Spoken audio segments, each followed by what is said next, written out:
บางคนทำไมยี่เนี่ยกาไทยมาช่วยอ้อนเนี่ยน้ำท่วมแล้วแย่แล้วคนไทยช่วยหน่อย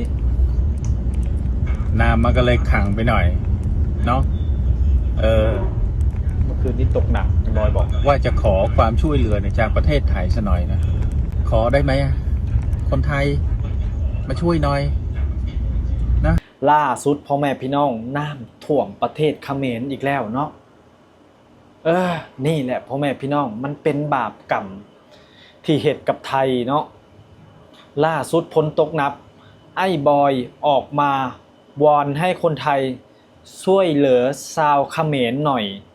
ตอนนี้น้ำท่วมที่ปอยเปตหนักมากมาถึงช็อตนี้งงเลยเนาะว่ามันเกี่ยวอย่างกับประเทศไทยเป็นอย่างคือบ่ช่วยเหลือกันเองตอนประเทศไทยเกิดวิกฤตแผ่นดินไหวดินสุบตัวน้ำท่วมคนเขมรเนี่ยแห่กันออกมาเนาะแห่กันออกมาสาปแช่งวิพากษ์วิจารณ์คนไทยว่าคนไทยบาปกรรมที่เฮ็ดกับเขมรบาปกรรมที่อยากได้แผ่นดินเขมรพอโดนตัวเองเข้าที่ออกมาขอร้องให้ไทยช่วยเรียกร้องความสนใจจากประเทศไทยบ่ว่าเจ็บไข้ได้ป่วยก็อยากให้ประเทศไทยช่วยมันสิเกี่ยวอย่างกับประเทศไทยเนาะประเทศไทยเขาก็อยู่ดีกินดีอยู่ไผอยู่มันประเทศไผประเทศมันพอน้ำท่วมประเทศตัวเองก็ขอร้องให้ไทยช่วยเป็นจังได๋พ่อแม่พี่น้องได้ไปรับชมคลิปพร้อมๆกันพวกมึงน้ำท่วมเนี่ยอยู่พนมเปญนี่โอ้นี่มึงดูเลยอัดคลิปขอให้คนไทยช่วยนี่น้ำท่วมแล้วแย่แล้วนะโอ้ยบางคนทำไมยี่เนี่ยกาไทยมาช่วยอ้อนเนี่ยน้ำท่วมแล้วแย่แล้วคนไทยช่วยหน่อยน้ำมันก็เลยขังไปหน่อยเนาะเมื่อคืนนี้ตกหนักบอยบอกว่าจะขอความช่วยเหลือจากประเทศไทยซะหน่อยนะขอได้ไหมคนไทยมาช่วยหน่อยนะช่วยหน่อยคือขอให้แบบเหตุการณ์อย่างเนี้ยเกิดขึ้นกับพวกมึงนะที่มีส่วนร่วมแบบอยากได้แบบดินแดนของประเทศกูแล้วก็ทำให้ประชาชนกูนี่คือถูกเวทนานะกูอยากให้แบบทุกสิ่งทุกอย่างนะที่มึงทำกับประชาชนบ้านกูที่มึงทำกับประเทศกูทำให้ครอบครัวของพวกมึงนะคนที่มีส่วนร่วมที่ทำลายกัมพูชาประชาชนกัมพูชาบ้านเรือนของกัมพูชาเนี่ยหายไววอดครับสาธุพอตัวเองโดดร่อนก็ร้องขอให้ไทยเนาะบ่คิดตอนฉาบแช่งคนไทยเนาะหาว่าประเทศไทยอยากได้แผ่นดินเขมรเพิ่นว่ายามน้ำท่วมก็ขอร้องคนไทยช่วยมันเกี่ยวหยังกับคนไทยเนาะคนไทยเขาก็ช่วยเหลือเขาเองประเทศตัวเองก็ไปช่วยเหลือประเทศตัวเองดีเนาะตอนด่าพี่กรณ์จอมพลังนี่ท่าทายจังชั้นจังซี่แต่พอน้ำท่วมประเทศตัวเองกับร้องขอให้ไทยช่วยอันนี้มันก็แปลกเนาะแปลกนิสัยเขมรนี่ผิดมนุษย์มนาเนาะหน้าไหว้ลังหลอกปิ้นป้อนตอแหลน้ำท่วมตัวเองแต่มาเดือดร้อนไทยมาขอร้องให้ประเทศไทยช่วยนะคิดเอาพ่อแม่พี่น้องคิดว่าแนวใดเนาะพ่อแม่พี่น้องสิไปช่วยอยู่บ่ไปช่วยอยู่บ่ชาวเขมรนี่เห็นอกเห็นใจชาวเขมรอยู่บ่ซุมเจ้าถ้าเห็นอกเห็นใจก็พากันไปช่วยเด้อเนาะเขมรขอร้องแล้วแต่บ่พรว่าถ้าอยากไปช่วยนี่อยากให้ไทยไปช่วยนี่ต้องมากราบเท้าไทยต้องมาขอโทษขอขมาประเทศไทยเนาะประเทศไทยอาจสิใจดีก็ได้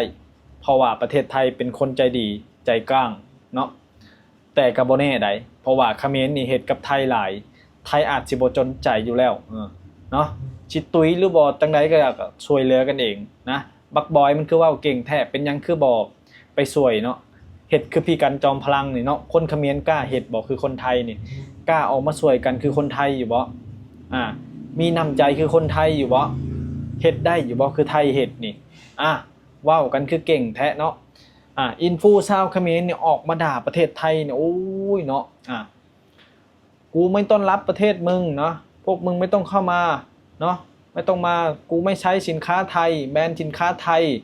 พากันเฮ็ดคลิปเอาสินค้าไทยมาเผา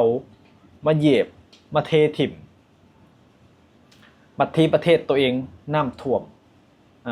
ประชาชนอดอยากเจ็บไข้ได้ป่วยบ่มีโรงพยาบาลคือบ่ช่วยเหลือกันเองแด่เนาะล่องหาแตะไทยสวยบ่ได้ดังใจกระด่าไทยพอประเทศไทยนี่เกิดน้ำท่วมเนี่ยโอ้ยพากันโหขวัญต่างๆนานาบักบอยนี่ตัวการเนาะด่าประเทศไทยสุดยอดเลยด่าจังชั้นจังซี่พ่อแม่พี่น้องบัดพอน้ำท่วมเป็นจังไดโอ้ยเนาะประเทศไทยมาช่วยเขมรหน่อยได้ไหมว่าจะร้องขอให้ประเทศไทยมาช่วยนั่นแหละเนาะพ่อแม่พี่น้องน้ำท่วมแห้งพ่อแม่พี่น้องได้ไปรับชมคลิปพร้อมๆกันพ่อแม่พี่น้องดูสกปรกแห้งพ่อแม่พี่น้องทั้งขยะเต็มอยู่เบิ่งเอานี่ตกความสกปรก